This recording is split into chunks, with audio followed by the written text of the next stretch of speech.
Parents మెచ్చిన university Sankal Chand Patel university Gujarat.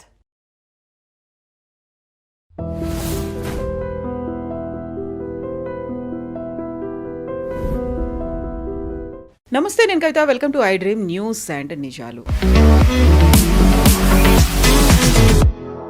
America అధ్యక్షుడు Donald Trump ఇప్పుడు చైనాలో పర్యటిస్తున్నారు. వరల్డ్ వైడ్గా 2 పవర్ఫుల్ కంట్రీస్ ఉన్నాయి. అందులో ఒకటి అమెరికా అయితే రెండవది చైనా మాత్రమే అంటూ డొనాల్డ్ ట్రంప్ చెప్తున్నాడు. అయితే 2017 తర్వాత for the first time America అధ్యక్షుడు చైనాలో పర్యటించబోతున్నారు. ఎలాంటి నిర్ణయాలు తీసుకుంటారు, ఎలాంటి చర్చలు ఉంటాయి అన్న దాని తోడుగా ఇరాన్కి సంబంధించి కూడా కీలకమైనటువంటి వ్యాఖ్యలు డొనాల్డ్ ట్రంప్ చేశారు. నిజంగా చైనా పర్యటన నుంచి ఏమి ఎక్స్పెక్ట్ చేయొచ్చు, ఇరాన్ గురించి ఏమైనా మాట్లాడుకుంటారా? మనతో పాటుగా ఉన్నారు సీనియర్ జర్నలిస్ట్ సురేష్ కొచ్చతిల్ గారు. సార్ నమస్తే. సో అమెరికా డొనాల్డ్ ట్రంప్ చైనాకి వెళ్తున్నాడు. 2 పవర్ఫుల్ కంట్రీస్ ఉన్నాయి, ఒకటి నేను, తర్వాత చైనా మాత్రమే ఉంది అనేటిది ఒక స్ట్రాంగ్ స్టేట్మెంట్ ఇచ్చారు. That is a big statement. ఈ పర్యటనలో వాళ్ళు ఏం డిస్కస్ చేస్తారు, ఏం అవుట్కమ్ ఉంటుంది అనుకుంటున్నారు సార్? 9 సంవత్సరాల తర్వాత మీరు చెప్పినట్లు 2017లో ఫస్ట్ టర్మ్లో ఆయన ప్రెసిడెంట్ ఉన్న తర్వాత ఇప్పుడు చైనాకి వెళ్తున్నారు. ఆ టైం చైనా విజిట్ డిఫరెంట్ ఉండే, ఇప్పుడున్న చైనా డిఫరెంట్ ఉంది. అప్పుడు చైనాతో ఇంత పెద్ద ఎకనామిక్ ప్రాబ్లం, ట్రేడ్ ప్రాబ్లం లేకుండే యూఎస్కి. కానీ ప్రెసిడెంట్ ట్రంప్ సెకండ్ టర్మ్లోనే ఈ టారిఫ్ వార్లు మొదలైనవి. మన అందరు తెలిసిన దాంట్లో ఫస్ట్ టార్గెట్ చైనా ఉన్నారు. దానికి కారణాలు ఉన్నాయి, తప్పట్లేం ట్రంప్ని. అంటే యూఎస్లో ఉన్న ఉద్యోగాలన్నీ చైనా తీసుకెళ్ళిపోయారు. అమెరికాలో అన్ఎంప్లాయ్మెంట్, ఎంప్లాయ్మెంట్ ఇది చాలా పెద్ద ఇష్యూ. అక్కడ జాబ్ నంబర్స్ వస్తే ఆ నెలల్లో అక్కడున్న ప్రెసిడెంట్ మీద దాని ఇంపాక్ట్ ఉంటుంది, వాళ్ళ పార్టీ మీద ఇంపాక్ట్ ఉంటుంది. సో ఈ డేటా చూసే చాలామంది ఓటేస్తారు కూడా, ఎంత ఉద్యోగాలు వస్తున్నాయి, ఎన్ని ఉద్యోగాలు పోయినాయి అని చెప్పేసి. ప్రెసిడెంట్ ట్రంప్ సెకండ్ టర్మ్లో వచ్చినప్పుడు ఆయన అర్థమైంది, ఆయన నెక్స్ట్ టైం గెలవాలంటే, ఆయన గెలవలేడు, వాళ్ళ పార్టీ గెలవాలంటే దట్ వాళ్ళకి కావాల్సింది ఎంప్లాయ్మెంట్. సో ఆయన టారిఫ్లు మొదలుపెట్టారు. అంటే బేసిక్లీ మీరు మా కంట్రీకి ఏదైనా ఎక్స్పోర్ట్ చేస్తే యూఎస్కి మేము ఇంత టారిఫ్ పెడతాం దాని మీద. దాంతో ఏమవుతుంది, అక్కడున్న కన్జ్యూమర్ మీద పడుతుంది. అది ప్రెసిడెంట్ ట్రంప్కి తెలుసు, అది షార్ట్ టర్మ్. కానీ మీరు ఎంత పెంచుకుంటూ పోతే వాళ్ళేం లాస్ట్లో చెప్తారంటే, ఒక పని చేద్దాం సార్, మీ దగ్గరే పెట్టేసుకుంటాం ఫ్యాక్టరీ అంటారు. మేము ఇంత టారిఫ్ ఇచ్చే బదులు మీ దగ్గర పెట్టేసుకుంటాం ఫ్యాక్టరీ. అదే చేశారు. ఇప్పుడు మనం చూసాం, రిలయన్స్ వాళ్ళు పెద్ద రిఫైనరీ పెట్టబోతున్నారు అక్కడ. దాని తర్వాత ఫార్మా కంపెనీస్ మన దగ్గర నుంచి ఆల్మోస్ట్ $500 బిలియన్ పెట్టుబడి పెడతాం. $500 మిలియన్ పెట్టుబడి అన్నారు. ఇప్పుడు తెలియదు దాంట్లో ఎంత finally how much really will happen, కానీ ఏదో ఒక నంబర్ చెప్పేశారు. సో ప్రెసిడెంట్ ట్రంప్కి ఇది కావాలన్నమాట. మీరు ఎప్పుడు చూస్తున్నారని చెప్తూనే ఉంటారు, ఇక్కడ వచ్చి కంపెనీలు పెట్టండి, మీరు అక్కడి నుంచి పంపించకండి. కానీ ఆయనకి ప్రాబ్లం ఎక్కడ వచ్చిందంటే, సుప్రీంకోర్టు కొట్టిపడేశారు టారిఫ్లంతా. దాని తర్వాత 10% పెట్టారు, అది కూడా మనం కొట్టిపడేశారు ఏదో ఒక కోర్టు. సో ఇప్పుడు టారిఫ్ అనేది ప్రెసిడెంట్ ట్రంప్కి ఒక అడ్వాంటేజ్గా లేదు. మీకు గుర్తుంటుంది, ఈ టారిఫ్ వార్ మొదలైనప్పుడు ఫస్ట్ ఆయన ఒక 25% పెట్టిండు చైనా మీద, దాన్ని పెంచి 50 చేసిండు. దాన్ని ఒకరోజు పొద్దున్న లేచి సడన్గా 125 అని చెప్పిండు. దాని తర్వాత 250 అన్నారు. డబ్లింగ్ గేమ్ నడుస్తుంది. ఎగ్జాక్ట్లీ, పాకిస్తాన్తో యుద్ధం ఆపకపోతే నేను 250% చేస్తానని చెప్పాను. సో అట్లాంటి చైనా మీద పెట్టుకుంటే వెళ్ళిపోయి లాస్ట్ 400%కి వచ్చేసారు. Then American stock market collapse అయిపోయింది కంప్లీట్గా, బాండ్ మార్కెట్ పడిపోయింది, ఇంట్రెస్ట్ రేట్స్ పెరిగింది. ఎందుకంటే ఇప్పుడు కూడా అక్కడున్న స్టీల్ ఇండస్ట్రీ మొత్తం పోయింది అమెరికాలో. కార్ మ్యానుఫ్యాక్చరింగ్ కూడా చాలా మటుకు లేదు. మేజర్ ఇండస్ట్రీస్ అన్నీ పోయినాయి వాళ్ళ దగ్గర నుంచి. దానికి కారణం చాలా ఉన్నాయి. ఒకటి హై వేజెస్, అంటే జీతం ఎక్కువ. అమెరికాలో ఎప్పుడు కూడా వాళ్ళు ఎక్కువ జీతం ఇచ్చి లాభాలు తెచ్చుకుంటుంది ఒకటే business, is IT sector, especially IT technology sector. నివిడియా లాంటి చిప్స్ కంపెనీ, వాళ్ళు ఏఐ గురించి పనిచేస్తున్న కంపెనీ అమెరికాలో చాలా ఉన్నాయి. అక్కడ దాన్ని ఇన్నోవేషన్ లెవెల్ కూడా చాలా హై మన దేశం కన్నా. సో న్యాచురల్లీ వాళ్ళ బెనిఫిట్స్ దాంట్లో ఉంటుంది. కానీ ఒక స్టీల్ కంపెనీయో, లేకుంటే కార్ కంపెనీయో, లేకుంటే అట్లాంటి ఏదైనా మేజర్ మాస్ ప్రొడక్షన్ కంపెనీస్ అన్నీ ఈ పెద్ద హై వేజెస్తోని వాళ్ళు అన్కాంపిటేటివ్ అయిపోయారు. కార్ యూఎస్లో తయారు చేయాలంటే మీరు ఫర్ ఎగ్జాంపుల్ $20,000-30,000 $20,000 ఉంటే, అదే కారు చైనాలో తయారు చేస్తే మీకు $15,000 వచ్చేస్తుంది. మీరు దాని మీద 100% పెడితే కూడా కొనడానికి రెడీగా ఉన్నారు అక్కడ. సో చైనీస్ ఎలక్ట్రిక్ వెహికల్స్ చూడండి, ఇప్పుడు యూరోప్ మొత్తం కంప్లీట్ వాష్అవుట్ చేసేసారు వాళ్ళు. BYD నుంచి ఏదైనా ఉండొచ్చు, ఈవెన్ మన భారతదేశంలో కనిపిస్తుంది ఆ కార్లన్నీ. సో ఎందుకంటే చైనాలో వాళ్ళకి సబ్సిడీ, హెవీగా గవర్నమెంట్ సబ్సిడీ ఇస్తారు.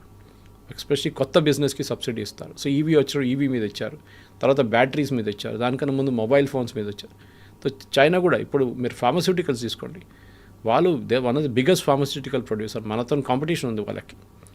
కానీ అమెరికాకి వాళ్ళు నచ్చరు, ఎందుకంటే మీరు చైనా మా ఉద్యోగం తీసుకెళ్ళిపోయారు. ఇది ఒక స్టాండర్డ్ డైలాగ్ ఉంది అమెరికన్ ప్రెసిడెన్సీ, అది రైట్. మీరు బిల్ క్లింటన్ నుంచి ఇప్పుడు జార్జ్ బుష్ నుంచి ప్రెసిడెంట్ ట్రంప్ దాకా అందరు అదే మాట అన్నారు. కానీ ఏం చేయగలరు? ఏం చేయలేరు వీళ్ళు. మీరు నేను చెప్పాను చూడండి, మీరు అమెరికాకి తీసుకొస్తే అన్కాంపిటేటివ్. దానికోసం ప్రెసిడెంట్ ట్రంప్ లాస్ట్ ఎలక్షన్ క్యాంపెయిన్లో, ఈ ఎలక్షన్ క్యాంపెయిన్లో ఆయన మాట్లాడుతూ అన్నారు, మాకు టీషర్ట్ చేసే కంపెనీలు, తయారు చేసే కంపెనీలు మాకు వద్దన్నారు. The idea was very clear, because ఆ టీషర్ట్ తిరుపూర్లో కానీ, లుధియానా కానీ, బంగ్లాదేశ్లో తయారు చేస్తే దానికన్నా చాలా తక్కువ రేట్లో వస్తుంది అక్కడ. అదే మీరు అమెరికాలో తయారు చేస్తే దానికన్నా 5 times 10 times కాస్ట్ అవుతుందని. సో మాకు టీషర్ట్ తయారు చేసే కంపెనీలు వద్దు, మాకు హై టెక్నాలజీ కంపెనీస్ కావాలి.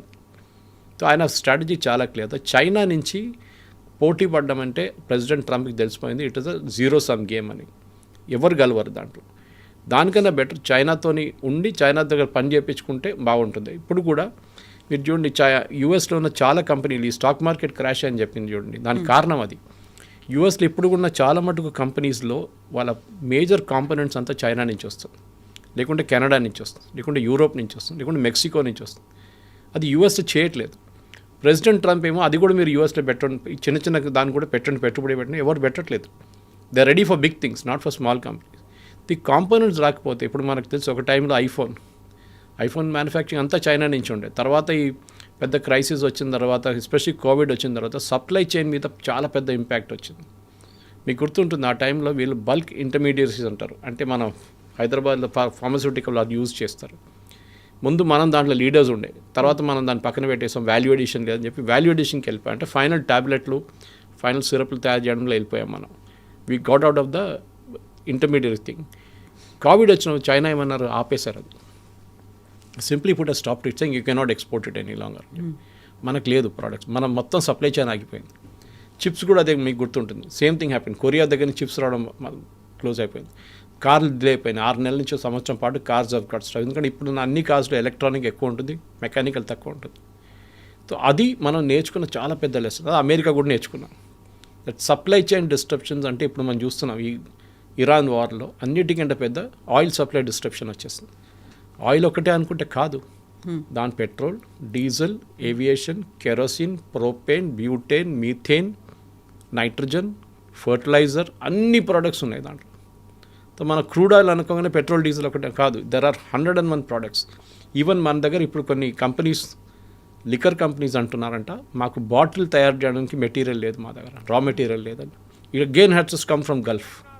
సో సప్లై చైన్ ఆలోచించేది. సో మోదీ గారు మనం మాట్లాడుతూ అది కూడా చెప్పారు, అది మనం మిస్ అయిపోయాం. మీరు పెట్రోల్ తక్కువ యూజ్ చేయండి, మీరు బంగారం కొనుక్కోండి, దాంట్లో వెళ్ళిపోయాం డిబేట్లో. We made a very important point about supply chain. కోవిడ్లో డిస్ట్రప్షన్ వచ్చింది, అది ఇంకా కంటిన్యూ అవుతుంది. ఇప్పుడు కూడా దాని ఇంపాక్ట్ ఉంది. సో మనం అప్పుడు నేర్చుకోలేదు ఆ లెసన్. కోవిడ్ అయిపోయింది కదా, సరే అన్నీ అయిపోయింది కదా అనుకున్నాం. కానీ next hit came with Iran war. రేపు ఇంకేమో జరగవచ్చు రేపు. So we should be prepared for it. అంటే మనకు కావాల్సిన సప్లై చైన్ మనమే మెయింటైన్ చేసుకోవాలి, మన చిప్స్ మనమే తయారు చేసుకోవాలి, bulk intermediates we should make it our cells. ఇది యూఎస్ కావట్లేదు, యూఎస్ చైనా మీద పడ్డారు. సో నౌ ప్రెసిడెంట్ ట్రంప్ ఇప్పుడు జీని కలవడానికి వెళ్తున్నప్పుడు he said is my good friend as usual. Asim మునీర్ని కూడా మా గుడ్ ఫ్రెండ్ అంటాడు, మోదీ గారిని కూడా మై గుడ్ ఫ్రెండ్ అంటారు. ఇప్పుడు జీని కలవడానికి వెళ్తున్నారు, ప్రెసిడెంట్ జీ జింగ్పిన్ని. అండ్ జీ జింగ్పిన్ తెలుసు, హీఈస్ ఆల్ పవర్ఫుల్ నౌ. అమెరికాలా కాదు చైనా, మనకు అందరు తెలిసిందే, ఇట్స్ డిక్టేటర్షిప్, 1 party రూల్, ఎవరిని అడగక్కర్లేదు. అక్కడ డెమోక్రాట్స్ ప్రెసిడెంట్ ట్రంప్ ఎంటబడి ఉన్నారు, ఇక్కడ మోదీ గారు ఆపోజిషన్ ఎట్లా ఫేస్ చేస్తారు అదే ప్రాబ్లం. కానీ జీ జింగ్పిన్ ఎవరిని అడగక్కర్లేదు, ఈ can take a decision himself. ఇప్పుడు రేపటి నుంచి ఈవీకి సబ్సిడీ ఇవ్వమంటే ఇవ్వం, అంతే, కథం అయిపోయింది, ఫినిష్. కానీ చైనాలో ప్రాబ్లం ఏంటంటే లాస్ట్ ఒక ఆల్మోస్ట్ 5 సంవత్సరాల నుంచి వాళ్ళ ఎకానమీ, ఎస్పెషలీ ఆఫ్టర్ కోవిడ్, వాళ్ళ ఎకానమీలో చాలా పెద్ద ప్రాబ్లం ఉంది. ఒకటి, వాళ్ళ రియల్ ఎస్టేట్ భూమి మొత్తం క్రాష్ అయింది. గోస్ట్ టౌన్స్ తయారు చేశారు, పెద్ద పెద్ద బిల్డింగ్ తయారు చేశారు, ఎవరు ఉండట్లేదు దాంట్లో. అక్కడున్న బ్యాంకింగ్ సిస్టమ్ క్రాష్ అయిపోయింది. వాళ్ళ బ్యాంకింగ్ సిస్టమ్ ఇదే రియల్ ఎస్టేట్ ప్రాజెక్ట్కి లోన్స్ ఇచ్చారు, ఆ లోన్లు ఏమి రిటర్న్ తిరిగి రావట్లేదు. మనలాగా వాళ్ళకి ఒక ఓపెన్ ఆడిట్ సిస్టమ్ లేదు చెప్పడానికి, ఇన్ని నష్టాలు ఉన్నాయి, ఇది ఎన్పిఏ ఎంత ఉంది, అదే వాళ్ళన్నీ దాచుకుంటారు వాళ్ళు. So that is what happen. Chinese companies అంతా వాళ్ళ లాసెస్ హైడ్ చేస్తున్నారు. కొన్ని టెక్నాలజీ ఇండస్ట్రీ మాత్రం చాలా బాగా ప్రోగ్రెస్ చేస్తుంది. మీకు గుర్తుంటుంది, అలీబాబా అనే కంపెనీ ఉండే, ఇప్పుడు కూడా ఉంది అనుకోండి. దాని ఒక లెజెండరీ ఎండి ఉండే, చైర్మన్ అని చెప్పొచ్చు, ఆయన ఓనర్ ఆఫ్ ఇట్, జాక్మా. ఇప్పుడు జాక్మా ఎక్కడ ఉందని ఎవరు తెలియదు, అప్పుడప్పుడు కనిపిస్తారు కానీ సడన్ గా మాయమైపోయాడు, ఎక్కడ ఉన్నాడు, ఏమైపోయాడు అని. Because you try becoming bigger than the country. అంటే మీ దేశం కన్నా మీరు పైకి వెళ్ళి నేనే పెద్దోడని చెప్తే ఆ రోజు చైనా నుంచి మిమ్మల్ని కట్ ఆఫ్ చేసేస్తారు కంప్లీట్గా. అదే జరిగింది. అదే టైంలో మీరు చూసుంటారు చైనీస్ కంపెనీస్ కానీ, హ్యూఐ కానీ, మిగతా telecom companies, supplying companies Europe నుంచి, ఇండియా నుంచి, యూఎస్ నుంచి కూడా తీసేశారు వాళ్ళు. ఎందుకంటే వాళ్ళకి భయం ఏంటంటే వీళ్ళు సప్లై చేసే టెలికాం ఎక్విప్మెంట్ మనం మొబైల్ మాట్లాడలేదు ఇక్కడ, వీఆర్ టాకింగ్ టెలికాం ఎక్విప్మెంట్, హ్యూఐ లాంటి కంపెనీ సప్లై వాళ్ళు స్పైయింగ్కి యూజ్ చేస్తున్నారు. అంటే మన ఇక్కడ నుంచి కాల్ చేస్తే చైనాకి వెళ్తుందంట అది. ఈవెన్ ఫోన్స్ వచ్చినప్పుడు ఓప్పో కానీ, వివో కానీ, వన్ప్లస్ వచ్చినప్పుడు ఇదే రూమర్స్ ఉంటాయి. తర్వాత ఇప్పుడు మొన్న ఒక ఆడిట్లో, సెక్యూరిటీ ఆడిట్లో మన ఇంటెలిజెన్స్ ఏజెన్సీ ఏం కనిపించిందంటే వాళ్ళకి మన దగ్గర ఉన్న సీసీటీవీ కెమెరాస్, స్పెషల్లీ డిఫెన్స్ యూనిట్స్లో ఉన్న సీసీటీవీ కెమెరాస్ మొత్తం వాళ్ళ డేటా అంతా చైనాకి వెళ్తుందంట. It's is a very dangerous thing. So US కూడా ఇదే భయం ఉంది. సో యూఎస్ కూడా వాళ్ళు రానియట్లేదు. సో చైనా కోపం ఏంటంటే మా కంపెనీస్ మీరు రానియట్లేదు, మీరేమో మా దగ్గర బిజినెస్ చేయమంటున్నారు, మీరు ఇక్కడికి వస్తున్నారంటే మేము ఎందుకు ఇవ్వాలి మీకు యాక్సెస్. యూఎస్కి సెల్ఫిష్ ఇంట్రెస్ట్ ఏంటుందో, మన దగ్గర కూడా ఎంత ప్రేమ ఎందుకు ఉందంటే మార్కెట్ సైజ్. మన 140 కోట్ల మంది మార్కెట్, చైనా ఒక 130 అని చెప్పచ్చు. So we are a huge market. ఇద్దరు కలిసి 270 కోట్ల మార్కెట్ ఉంది. మీకు ఎక్కడ దొరకదు ఇది. మొత్తం యూరోప్, ఆస్ట్రేలియా, న్యూజిలాండ్ అన్నీ కలుపుకుంటే కూడా మీకు ఇంత పాపులేషన్ దొరకదు మీకు. దానికోసం మొబైల్ ఫోన్ అమ్మాలంటే ఇండియాలో చాలా ఈజీ, మీకు చైనాలో ఇట్స్ వెరీ ఈజీ. ఎందుకంటే పాపులేషన్ సైజ్ అంత ఉంది, రీప్లేస్మెంట్ మార్కెట్ ఉంటుంది దానికి. ఇది మనం ప్రెసిడెంట్ ట్రంప్కి చాలా క్లియర్గా తెలుసు. So he wants to approach the Chinese with 5 Bs అంటున్నారు. ఇప్పుడు ఇక్కడ నుంచి వెళ్ళిన డెలిగేషన్ తీసుకెళ్లారు, ఎలాన్ మస్క్ వీళ్ళందరూ వెళ్ళారు, తోడు పెద్ద బిజినెస్ డెలిగేషన్ తీసుకెళ్లారు. But he didn't take నివిడియా boss, ఆయన తీసుకెళ్ళలేదు. నేను ఆ చిప్స్ ఇవ్వను, నో టైఅప్ విత్ నివిడియా, మేము ఏఐ యాక్సెస్ ఇవ్వను నేను చైనాకి అంటున్నారు. We are the leaders in AI అని ప్రెసిడెంట్ ట్రంప్ చెప్తున్నారు. సో ఈ 5 Bs ఏంటంటే, ఒకటి సెల్ మోర్ బోయింగ్ ఎయిర్క్రాఫ్ట్.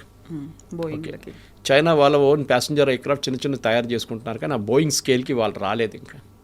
తో ఒక 200-300 బోయింగ్ ఎయిర్క్రాఫ్ట్ ఆర్డర్ తీసుకొని వస్తారు. టిపికలీ ట్రంప్ అని తప్పట్లేదు, ఇది ప్రతి దేశంలో ప్రతి ప్రైమ్ మినిస్టర్ కానీ ప్రెసిడెంట్ కానీ ఒక ఫారిన్ విజిట్కి వెళ్తే వాళ్ళు చేసే పని ఇది. వాళ్ళ దేశంలో ఉన్న ప్రోడక్ట్ బయట వెళ్ళి అమ్ముకోండి. ప్రెసిడెంట్ మ్యాక్రాన్ ఇక్కడ వచ్చినప్పుడు రఫాల్ గురించి కానీ, వాళ్ళ మిసైల్స్ గురించి కానీ, వాళ్ళ జర్మన్ ఛాన్సలర్ వచ్చినప్పుడు వాళ్ళ స్కార్పియన్ గురించి కానీ, సబ్మెరీన్స్ గురించి మాట్లాడుతారు. మోదీ గారు వెళ్ళినప్పుడు మన వైపు నుంచి అమ్మడానికి ఏమో ఉంటుంది అదని ట్రై చేస్తారు అక్కడ. ఓకే, మన వైపు బ్రహ్మోస్ కానీ ఇట్లాంటిదని అక్కడ ఆ కంట్రీకి ఆఫర్ చేస్తారు. ఇది ప్రతి CEO చేస్తారు, ప్రతి చైర్మన్, ప్రతి ప్రెసిడెంట్, ప్రైమ్ మినిస్టర్ చేస్తారు, ట్రంప్ కూడా చేస్తున్నారు. So first sell more Boeings. రెండోది సెల్ మోర్ బీఫ్. అమెరికాలో బీఫ్కి పెద్ద మార్కెట్ చైనా. ఓకే, కానీ ఈ టారిఫ్ వార్ మొదలైనప్పటి నుంచి వాళ్ళు రెస్ట్రిక్షన్ పెట్టారు.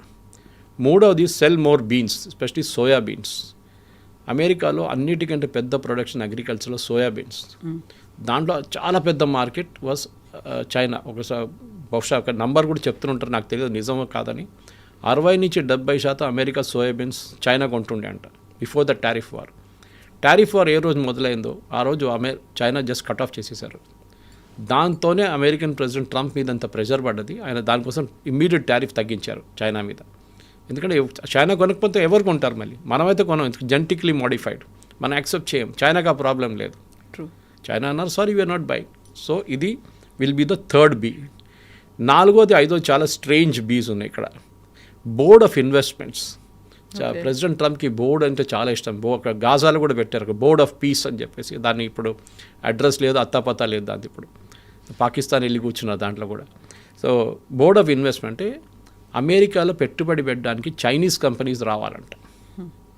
సో దానికి ఏం కావాలి? So this is going to be very, దానికోసం ఆయన ఆ డెలిగేషన్ తీసుకెళ్ళండి తోడు. ఎలాన్ మస్క్ లాంటి వాళ్ళని, యాపిల్ నుంచి వాళ్ళందరినీ తీసుకెళ్ళండి, పెద్ద డెలిగేషన్ బిజినెస్. వీళ్ళతో ఒప్పందం చేయండి, మీరు అమెరికాలో పెట్టుబడి పెట్టండి. కానీ ఇదే ప్రెసిడెంట్ ట్రంప్ కానీ, దీనికన్నా ముందు బైడెన్ కానీ, దానికన్నా ముందు ఒబామా, క్లింటన్, వీళ్ళందరికీ భయం చైనీస్ గురించి ఏంటంటే, వీళ్ళు మా దగ్గర నుంచి టెక్నాలజీ తీసుకొని అక్కడికి వెళ్ళిపోతారు చైనాకని. దానికోసం చైనీస్ స్టూడెంట్స్ని వీళ్ళు చాలా హెవీ స్పైయింగ్ చేస్తారు యుఎస్ ఏజెన్సీస్. వాళ్ళు అక్కడ PhD చేయడానికి వస్తారు, లేకుంటే మాస్టర్స్ చేయడానికి వస్తారు. వాళ్ళు ఏం నేర్చుకున్నారు, ఏం చేస్తున్నారు అని చెప్పి వాళ్ళ మీద ఎప్పుడు నిఘా ఉంటుంది. But one good thing is Chinese students మన స్టూడెంట్స్ లాగా కాకుండా వాళ్ళు స్టడీస్ ఫినిష్ చేసిన తర్వాత వచ్చేస్తారు, కొన్ని రోజులు ఉండి వచ్చేస్తారు అనమాట. So they get that knowledge from US. చైనాలో తీసుకొచ్చి దాన్ని అక్కడ స్టార్టప్ కల్చర్లో వాళ్ళు స్టార్ట్ చేస్తారన్నమాట. మన వాళ్ళు అక్కడే ఉండిపోతారు. బేలో కానీ మిగతా ప్లేసెస్లో సిలికాన్ వ్యాలీ వాళ్ళు అక్కడే స్టార్ట్ చేస్తారు వాళ్ళ కంపెనీ. మన దగ్గర బ్రెయిన్ డ్రైన్ అవుతోంది అనే మాట వస్తుంది. కరెక్ట్. సో ప్రెసిడెంట్ ట్రంప్కి దాని 5వదేమో బోర్డ్ ఆఫ్ ట్రేడ్. ఇది చాలా ఇంపార్టెంట్, ఎందుకంటే అమెరికా చైనా నడిమిట్లో ఉన్న ప్రాబ్లం ఒకటి పాలిటిక్స్ అండ్ ట్రేడ్. డొమెస్టిక్ పాలిటిక్స్లో చైనాకి ఏమైనా మీరు ఫేవర్ చేస్తే ఆ ప్రెసిడెంట్ ఫంగత్ అంతే. మన పాకిస్తాన్తో ఒప్పందం చేసుకుంటే ఎట్లా ఉంటుంది, మోదీ గారు ఆ స్టేట్లో ఉంటుంది. చైనాతో ఏం చేయకూడదు, అక్కడ ఉన్న లోకల్ వాళ్ళ ఒక పెద్ద ఫోబియా అది. సో ప్రెసిడెంట్ ట్రంప్ ఏమో ఇప్పుడు పెట్టుబడి అడిగాడు, ఇన్వెస్ట్మెంట్, ట్రేడ్ కూడా ఉంటుంది. అంటే మేము మీకు అమ్మాలి, అమెరికన్ కార్స్ చైనాలో అమ్మడం అనేది ఒక పెద్ద కళ ప్రెసిడెంట్ ట్రంప్కి. స్టీల్, అమెరికన్ స్టీల్ మీ దగ్గర ఉన్నది 1-2 కంపెనీలు ఉన్నారు, వాళ్ళు కూడా స్టీల్ అమ్మితే అక్కడ అమ్మొచ్చు. హై టెక్నాలజీ ప్రొడక్ట్స్ మేము ఆఫర్ చేయము, మిగతా ఏం కావాలో చెప్పండి మేము ఇస్తాం మీకు. ఇది ప్రెసిడెంట్ ట్రంప్కి చాలా పెద్ద ఛాలెంజ్. ఒకటి కాస్ట్ ఫ్యాక్టర్, నెక్స్ట్ చైనీస్ వాళ్ళ మార్కెట్లో యాక్సెస్ చేయడానికి మిమ్మల్ని అస్సలు అనుమతించారు. అక్కడ కల్చర్ షాక్ ఒకటి ఉంది. మీరు ఇప్పుడు జపాన్కి వెళ్ళి అమెరికన్ కార్లు అమ్మడానికి ట్రై చేయండి. ఇది పెద్ద ఒక స్టోరీ ఉండే long back. American Japanese cars అమెరికాలో ఇన్వైట్ చేసినప్పుడు అమెరికా చెప్పిన అదే స్టోరీ, మా కార్లు ఎక్కడ ఎందుకు వెళ్ళవు, క్రైస్లర్ ఎక్కడ మనం ఎందుకు అమ్మలేము, ఫోర్డ్ ఎందుకు అమ్మలేము అని ఆలోచించి ఇండియాలో ఫోర్డ్ వచ్చి ఫ్లాప్ అయిపోయారు. ఫోర్డ్ బంద్ చేసి వెళ్ళిపోయారు లాస్ట్లో. I think the plant is now owned by Tatas. ఇంత పెద్ద కంపెనీ, కార్లో ఒక ఐకానిక్ నేమ్ ఫోర్డ్, భారతదేశంలో అమ్మలేకపోయారు. ఎందుకంటే కల్చర్ డిఫరెన్స్ దాంట్లో. మనకు కావాల్సిన కల్చర్ అది కాదు.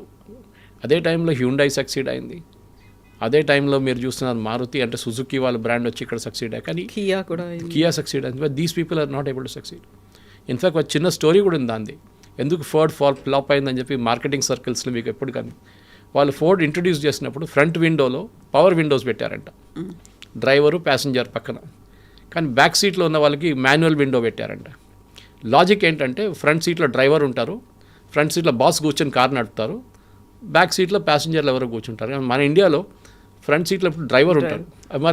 పాపం డ్రైవర్కి మోటరైజ్ విండో ఉంది, వెనక బాస్ ఏమో మాన్యువల్ తిప్పుతున్నాడు అన్నమాట. సో అవి చిన్న ఒక ఎగ్జాంపుల్ అది. Then they corrected it later. అది మనం చాలా మటుకు అమెరికన్ ప్రోడక్ట్స్ చూస్తుంటాం. అది వెన్ మెక్డానల్డ్స్ వీళ్ళు వచ్చినప్పుడు, ఈవెన్ కేఎఫ్సీ వచ్చినప్పుడు, మేము we will not introduce anything Indian, మాకు ఇంటర్నేషనల్ మెనూ ఉందని చెప్పారు. తర్వాత ఏమైంది, మొత్తం ఫ్లాప్ అయిపోయింది. Then they introduce paneer rice, ఆ రైస్ ఈ రైస్, ఇప్పుడు అది బెస్ట్ సెల్లర్స్ అయిపోయింది వాళ్ళ పనీర్ టిక్కా, బర్గర్ అది. సో చైనాలో కూడా అదే కల్చర్ షాక్ చైనీస్తో ఉన్నది. ఎందుకంటే మన అందరూ తెలుసు చైనాని ఒక మాసింగ్ టైం నుంచి కల్చరల్ రెవల్యూషన్ జరిగినప్పటి నుంచి, దెన్ టియనమెన్ మ్యాస్కర్ జరిగిన తర్వాత ఒక అమెరికా రష్యాతో ఎట్లా ఒక ఆపోజిషన్ కంప్లీట్ ఒక వాల్ లాగా వచ్చేస్తుంది, చైనా యూఎస్ నడిమేట్లో కూడా ఒక వాల్ వచ్చింది.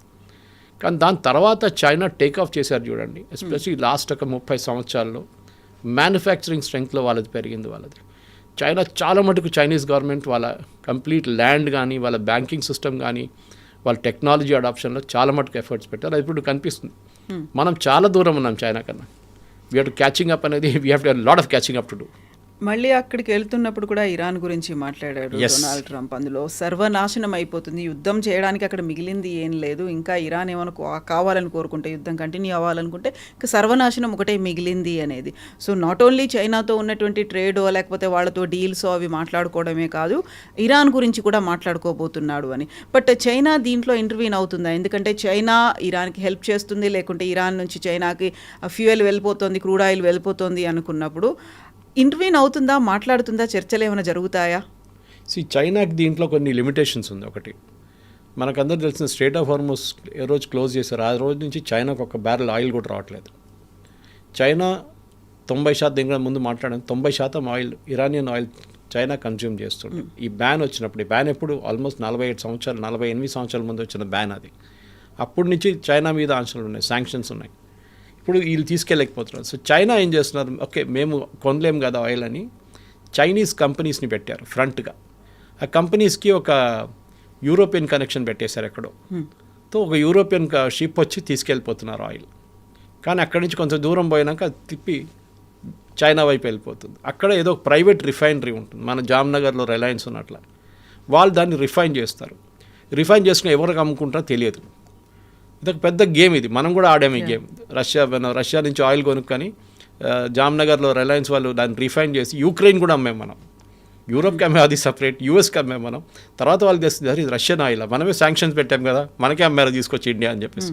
ఇదే గేమ్ చైనా ఆడుతున్నారు, the same game. So China Iran influence చేయడం అంటే ఎస్ చేయొచ్చు కావాలంటే, కానీ ఇప్పుడు ఇరాన్ ఎట్లా స్టేట్లో ఉన్నారంటే లాస్ట్ స్టేజ్కి వచ్చేసారు. వాళ్ళు ఎవరు చెప్పినా వాళ్ళు వినరు, ఎందుకంటే వాళ్ళ వైపులో వీక్నెస్ చూపిస్తే వాళ్ళ ఐఆర్జీసీ వాళ్ళని తీసేస్తారు గేమ్ నుంచి. వాళ్ళ ప్రెసిడెంట్ ఉండొచ్చు, స్పీకర్ ఉండొచ్చు, వాళ్ళ ఫారెన్ మినిస్టర్ ఎవరైనా ఉండొచ్చు. If the show a moment of weakness and okay US చెప్పారు కదా యురేనియం కావాలి, సరే మీరు తీసుకెళ్ళండి అంటే నెక్స్ట్ డే ఆ మనిషి అక్కడ ఉంటాడు. సో చైనా వైపు నుంచి ఉన్న ఒక పెద్ద ప్రాబ్లమ్, చైనా ఇరాన్కి చాలా ఆయుధాలు ఇచ్చేసి ఫస్ట్ స్టేజ్లో, ఇప్పుడు కాదు ఒక 5 సంవత్సరాల ముందు వాళ్ళు మొత్తం డ్రోన్సే సప్లై చేసేటోళ్ళు. దాని తర్వాత ఇరాన్ ఆ టెక్నాలజీ నేర్చుకున్నారు ఎట్లా తయారు చేయాలని చెప్పి. దాని తర్వాత చైనా వాళ్ళకి కాంపోనెంట్స్ పంపించడం మొదలుపెట్టారు. పెద్ద బిజినెస్ అది, ఎందుకంటే మీరు 90% ఆయిల్ తీసుకెళ్తున్నప్పుడు అండ్ ఇరాన్ శాంక్షన్స్లో ఉన్నప్పుడు మీరు డాలర్ ట్రేడ్ చేయలేరు. మీకు గుర్తుంటుంది, ఇప్పుడు రష్యా యుక్రెయిన్ వార్ మొదలైనప్పుడు రష్యాది $260 బిలియన్ యూరోపియన్ బ్యాంక్స్లో ఉండే. అంటే వాళ్ళు పేమెంట్కి వాళ్ళకి రష్యన్ కంపెనీస్కి మీరు కొనేటప్పుడు మీకు పేమెంట్ వచ్చినప్పుడు మళ్ళీ మీరు పేమెంట్ చేస్తారు. ఇది దానికోసం వాళ్ళు అక్కడున్న బ్యాంక్లో మెయింటైన్ చేసుకున్నారు. రాత్రికి రాత్రి మొత్తం ఫ్రీజ్ చేసి పడేశారు యూరోపియన్ కంట్రీస్. ఏం చేస్తారు, 260 బిలియన్ లాకప్ అయిపోయింది. ఇప్పుడు దాని నుంచి 30 బిలియన్ 40 బిలియన్ తీసి యుక్రెయిన్కి ఇచ్చారు. ఇది చైనా భయపడుతున్నారు. చైనా అంటున్నారు we will not trade in dollars, ఎందుకంటే మేము డాలర్ పెడితే ఇరాన్కి పేమెంట్ చేయాలంటే మేము ఏదో యూరోపియన్ బ్యాంక్లో పెట్టాల్సి వస్తుంది. వీళ్ళు యూరోప్ దాన్ని తీసేశారు, స్విఫ్ట్ నుంచి తీసేశారు. Less like Russia international banking system, మన దగ్గర ఎన్ఈఎఫ్టీ లాగా ఒక ఇంటర్నేషనల్ లెవెల్ స్విఫ్ట్ అని ఉంటుంది, మనీ ట్రాన్సాక్షన్. అది హ్యూజ్ అమౌంట్స్, 1 బిలియన్ 2 బిలియన్ అట్లా ట్రాన్స్ఫర్ చేస్తారు. ఈ పరిస్థితుల్లో స్విఫ్ట్ లేదు. మీరు పెట్టుబడి మీరు డాలర్లో మీరు ట్రేడ్ చేస్తే అమెరికా ఫ్రీజ్ చేసేస్తారు ఏదో ఒక రోజు, లేకుంటే యూరోప్ ఫ్రీజ్ చేసేస్తారు. సో వీళ్ళు యువాన్లో ట్రేడ్ చేయడం మొదలుపెట్టారు. So Iran gets paid in వాళ్ళు యువాన్ పే చేస్తారు, వీళ్ళు వాళ్ళకి మళ్ళీ అదే డబ్బులు రిటర్న్ చేసి ఆయుధాలు కొనుక్కుంటారు. సో ఇరాన్కి మేజర్ సప్లై ఆఫ్ ఈ డ్రోన్స్ కానీ మిసైల్స్ కానీ దాని parts, especially steel and aluminium వచ్చిందంతా చైనా నుంచి. ఇప్పుడు మీరు చైనాని ఆపమంటే చైనా అంటారు ఓకే మేము ఆపేస్తాం, ఏం పోయింది మాకు, ఇప్పుడు మా దగ్గర ఏం వెళ్ళట్లేదు అంటారు. కానీ మొన్న కూడా ఒక మిలిటరీ ఎయిర్క్రాఫ్ట్ వచ్చి ల్యాండ్ అయింది అంటున్నారు, అక్కడ దాంట్లో ఉంది ఇదే కాంపోనెంట్స్ తీసుకొచ్చారని చెప్పి ఇజ్రాయలీ ప్రైమ్ మినిస్టర్ కన్ఫర్మ్ చేశారు. మనం China as we know China is giving it. ఒక మినిమం ప్రెషర్ పెడితే కూడా చైనా కొంచెం 10% ఆపుతారు, కానీ వాళ్ళు మేజర్గా వాళ్ళ సెల్ఫిష్ ఇంట్రెస్ట్ ఉంది దీంట్లో. మాకు దాని నుంచి ఆయిల్ కావాలి, ఆయిల్ కోసం ఇరాన్ మా దగ్గర ఆయుధాలు అడిగితే ఆయుధాలు కూడా ఇచ్చేస్తాం, మాకు ప్రాబ్లం లేదు, బట్ వీ నీడ్ ఆయిల్. ఎందుకంటే మా దగ్గర వెనిజువేలన్ ఆయిల్ ఆగిపోయింది, మా దగ్గర ఉన్నది ఎప్పుడు రష్యన్ ఆయిల్ ఒకటే. మా కన్జంప్షన్ చాలా హ్యూజ్, భారతదేశం లాగానే మనకు హ్యూజ్ కన్జంప్షన్ ఉంది, మాకు ఆయిల్ కావాలి, అది ఇరాన్ ఇస్తారు, మాకు 100% కన్ఫర్మేషన్. ఇంకొక మెయిన్ టాపిక్ ఒకటి ఉంది, that is Taiwan. Exactly. So China occupied తైవానో లేకుంటే తైవాన్తో ఉన్నటువంటి యుద్ధాలు మీద అమెరికా ఏం చెప్పబోతోంది అనేది. తైవాన్ ఇప్పుడు కూడా ఒక డిస్ప్యూటెడ్ టెరిటరీగానే ఉంది. ఈవెన్ ఒలింపిక్స్లో పార్టిసిపేట్ చేయాలంటే వాళ్ళ ఫ్లాగ్లో పార్టిసిపేట్ చేయలేరు. They participate under the flag of People's Republic of China. అదొక separate territory, self administrate territory కూడా. కానీ ఎప్పుడు చైనా రెగ్యులర్లీ వాళ్ళని ఏదో ఒక వేళ హెరాస్ చేస్తూనే ఉంటారు. వాళ్ళ మీద నుంచి ఫ్లై పాస్ చేస్తారు, ఒక నేవల్ బ్లాకేడ్ పెడతారు, తర్వాత యూఎస్ ఇంటర్ఫియర్ అవుతారు, మళ్ళీ నేవల్ బ్లాకేడ్ తీసేస్తారు. రెగ్యులర్గా ఒక గేమ్ నడుస్తూనే ఉంటుంది. తైవాన్ మనకు అందరు తెలిసింది హై టెక్నాలజీలో they are really ahead. China కన్నా ముందు ఉన్నారు వాళ్ళు, ఎస్పెషలీ వాళ్ళ దగ్గర ఉన్న చిప్స్ ఇండస్ట్రీ కానివ్వండి, వాళ్ళ దగ్గర ఉన్న మెషిన్ టూల్ ఇండస్ట్రీ కానివ్వండి, అట్లాంటి చాలా మటుకు హై టెక్నాలజీ ఇండస్ట్రీలో Taiwan is really ahead. US కూడా అది చాలా ఇష్టం, ఎందుకంటే వాళ్ళ వైపు నుంచి పెట్టుబడి ఇక్కడ రిటర్న్ వైపు వాళ్ళు కూడా చాలా మటుకు యూఎస్లో ఇన్వెస్ట్ చేస్తారని. కానీ చైనాకి ఎప్పుడు కూడా Taiwan is an unfinished business. ఏదో ఒక రోజు మేము తైవాన్ని మేము ఆక్యుపై చేసుకుంటామని చెప్పి చైనా ఎప్పటి నుంచో చెప్పుకుంటూ వస్తున్నారు.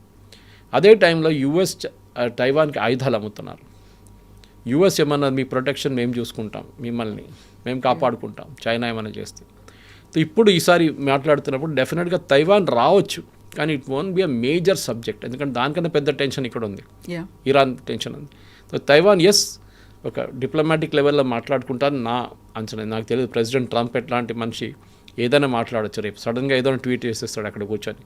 సో ఈ పరిస్థితుల్లో Taiwan won't be major issue. But as self administrate process నుంచి తైవాన్ని మీరు హెరాస్ చేయకూడదు, అట్ ద సేమ్ టైం మీ మీద కూడా మేము ఎక్కువ ప్రాబ్లం పెట్టాలి, అది ఉంటుంది.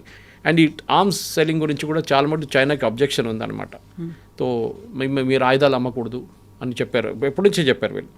కానీ ఇప్పుడు జరుగుతున్న దాంట్లో who has the upper hand మీరు అడిగారు ఆ ప్రశ్న. Is it Xi Jinping or President Trump? Definitely Xi Jinping, దాంట్లో డౌట్ లేదు. ఎందుకంటే చైనా లాస్ట్ ఒక 10 సంవత్సరాల్లో before Covid and after Covid వాళ్ళు చాలా మటుకు వాళ్ళ ఇండస్ట్రీస్ని వాళ్ళు ఇంకా ముందుకు తీసుకెళ్లారు. చాలా మటుకు దే బికమ్ వెరీ పవర్ఫుల్. యూరోప్ని డామినేట్ చేస్తున్నారు, European. So much so that యూరోప్లో వాళ్ళ ప్రోడక్ట్స్ మీద 100% పెడితే కూడా వాళ్ళు స్టిల్, మీరు చెప్పాను చూడండి కార్స్ గురించి, దే స్టిల్ వాళ్ళు మళ్ళీ అమ్ముకుంటున్నారు అక్కడ. యూరోప్లో డిమాండ్ ఉంది, యూఎస్లో డిమాండ్ ఉంది. ఇది ఒక క్వశ్చన్. నేను కూడా ఇక్కడ మాట్లాడాను మొన్న, మా ఫ్రెండ్తో మాట్లాడాను హూ డీల్స్ విత్ ఈ బీవైడి గురించి, కార్ల గురించి డీల్ చేస్తుంటారు వాళ్ళు. ఆయన అంటున్నారు ఇక్కడ 30 లక్షలు 40 లక్షలు కోటి రూపాయలు అంటే బీవైడికి తెచ్చి ఇచ్చేస్తున్నారంట మన దగ్గర హైదరాబాద్. అంత డిమాండ్ ఉంది. కార్ రాగానే 30 కార్లు వచ్చింది అనుకోండి, ఆ రోజు సాయంత్రం ఎవ్రీథింగ్ డిసపియర్స్. అంటే there is a market for it. అప్పుడు యూఎస్లో కూడా అదే. సో అక్కడ ఎందుకు అమ్ముతున్నారంటే ఇట్స్ నాట్ గ్రేట్ టెక్నాలజీ, ఒక జర్మన్ టెక్నాలజీ అని చెప్పలేం. ఫర్ ఎగ్జాంపుల్ BMW కానీ మర్సిడీస్ కానీ ఆ technology is a different level అది. ఓకే, వీళ్ళది baby it's a do it your self kind of thing, build your own dreams kind of thing. అదే వాళ్ళ బ్రాండ్ నేమ్ కూడా.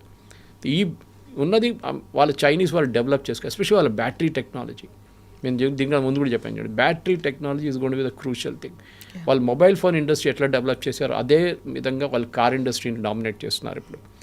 సో ఇప్పుడు జీ జింగ్పిన్ ఒక ఏంటంటే నేనే ఇప్పుడు ఆల్ పవర్ఫుల్, నేనే రాజా. ట్రంప్ ఇవాళ ఉంటాడు, రేపు వెళ్ళిపోతాడు. నా దగ్గర ఎట్లా అంటే ఐఎమ్ ప్రెసిడెంట్ ఫర్ లైఫ్. నేను ఏ రోజు రిజైన్ చేస్తాను అనుకున్నా, రిటైర్ అవుతాను, ఆ రోజు నేను రిటైర్ అవుతాను. Just like north Korea's Kim Jong Un లాగానే నేను కూడా అదే ఉంటాను అనమాట. కాకపోతే ట్రంప్ ముందే చెప్పేశాడు కదా, సూపర్ పవర్లో నేను నెంబర్ 1, చైనా నెంబర్ 2 అన్నప్పుడు is he going to accept that? No, actually Scott Bessent వాళ్ళ ట్రెజరీ సెక్రటరీ ఒక స్టేట్మెంట్ ఇచ్చారు. ప్రెసిడెంట్ ట్రంప్ ఎప్పుడు యాక్సెప్ట్ చేయాలి? స్కాట్ బెసెంట్ అన్నారు, China is the biggest threat to the world's economy అన్నారు. యుఎస్ థ్రెట్ అని చెప్పట్లేదు, biggest threat to the world's economy. ఎందుకంటే వీళ్ళు ఎక్కడ వెళ్తే కానీ ఆ మార్కెట్ మొత్తం డిస్టర్బ్ చేసేస్తారు వాళ్ళు. మీరు చిన్న దేశాలు ఆలోచించండి, వియట్నాం కానీ, థాయిలాండ్ కానీ, కంబోడియా కానీ, ఇట్లాంటి దేశాలు కూడా వాళ్ళు పెద్ద పెద్ద ఫ్యాక్టరీలు పెట్టుకున్నారు వాళ్ళు బ్యాన్ బీట్ చేయడానికి. రేపు యుఎస్ అంటారు చైనీస్ మేడ్ ఇన్ చైనా మీరు ఇక్కడ అమ్మలేరంటే మేడ్ ఇన్ వియట్నాం నుంచి వస్తుంది, కంపెనీ చైనాదే. మీరు చూసుంటారు ఇప్పుడు మొబైల్ ఫోన్స్ రావట్లేదు, కానీ దీనికన్నా ముందు చాలా మటుకు mobile phones made in Vietnam, made in Thailand అని వస్తుంది. బికాస్ ఇదే చైనీస్ కంపెనీస్. బికాజ్ మనం ఒక క్లాంప్ డౌన్ చేసాం, మనం సోలార్ చేసాం చైనా మీద. వాళ్ళు ఇప్పుడు కంప్లైంట్ చేస్తున్నారు దాని గురించి, మన సోలార్ ప్రొహిబిట్ చేస్తున్నాం వాళ్ళ దగ్గర నుంచి, మనం అలో చేయట్లేదు. ఎందుకంటే మన డొమెస్టిక్ ప్రొడక్షన్ పెరిగింది మన దగ్గర. సేమ్ యూఎస్ కంప్లైంట్ చేస్తున్నట్లు వాళ్ళు కూడా చేస్తున్నారు, మమ్మల్ని యాక్సెస్ ఇవ్వట్లేదు మీరు మార్కెట్కి అని చెప్పేసి. అట్ ద సేమ్ టైం మనం కూడా అర్థం చేసుకున్నాం China is a huge market. కానీ మనకు చైనా వైపు నుంచి మన ట్రేడ్ బ్యాలెన్స్ చూస్తే వాళ్ళకే సర్ప్లస్ ఉంది. మనం అచీవ్ చేయాలంటే మనం చాలా కష్టపడాలి ఆ లెవెల్కి రావాలంటే. బట్ స్కాట్ బెసెంట్ చెప్పింది కరెక్టే, China is a threat to the world's economy, దాంట్లో డౌట్ లేదు. అండ్ ఆఫ్ కోర్స్ ఇప్పుడు చాలా మటుకు యుఎస్ బ్యాన్ వచ్చిన తర్వాత చాలా మటుకు చైనీస్ ప్రొడక్ట్స్ ఇప్పుడు సౌత్ ఈస్ట్ ఏషియాకి వెళ్తుంది, వాళ్ళు అక్కడ అమ్ముతున్నారు. బహుశా యూరోప్కి వెళ్ళి నాకు తెలిసిన మటుకు మాకు 2-3 ఫ్రెండ్స్ ఉన్నారు, వాళ్ళు చెప్పారు కూడా ఈ మెషిన్ టూల్స్లో ఎస్పెషల్లీ చైనా వాళ్ళు తైవాన్ని బీట్ చేయడానికి వాళ్ళు యూరోప్లో ఫ్యాక్టరీస్ పెట్టుకొని చైనా నుంచి ఆల్మోస్ట్ ఫినిష్ చేసి ఎస్కేడి అంటారు, కంప్లీట్లీ నాక్డౌన్ సికేడి ప్రోడక్ట్స్ పంపించి అక్కడ అసెంబుల్ చేసి యూరోప్ నుంచి యూఎస్కి అమ్ముతున్నారు వాళ్ళు. Made in Europe, made in Germany, made in France label పెట్టేసి. దాన్ని కూడా అమెరికా చాలా మటుకు చెక్ చేస్తున్నారు. But it's a game, cat and mouse game అంటారు చూడండి ఇంగ్లీష్లో. ఇది నడుస్తుంది. అండ్ అమెరికాకి ఏం ప్రూవ్ చేయాలంటే మేమే అందరికన్నా పవర్ఫుల్. కానీ at the same time China వాళ్ళ గేమ్ వాళ్ళు ఆడుతున్నారు.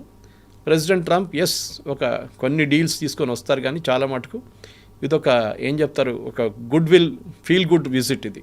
దీంట్లో పెద్ద అనౌన్స్మెంట్స్ ఏం రాదు, కానీ ఒక ఫీల్ గుడ్ విజిట్ ఉంటుంది. కొన్ని డీల్స్ చేస్తారు, కొన్ని చెప్పినట్టు బోయింగ్ కానీ మిగతా అది తీసుకొని ప్రెసిడెంట్ ట్రంప్ వచ్చి నేను కలిసేసాను, we are the most powerful country అని చెప్పి ఇంకో ట్వీట్ చేస్తారు ఆయన. ఆ తర్వాత ఇరాన్ మీద అటాక్ ఉంటుంది.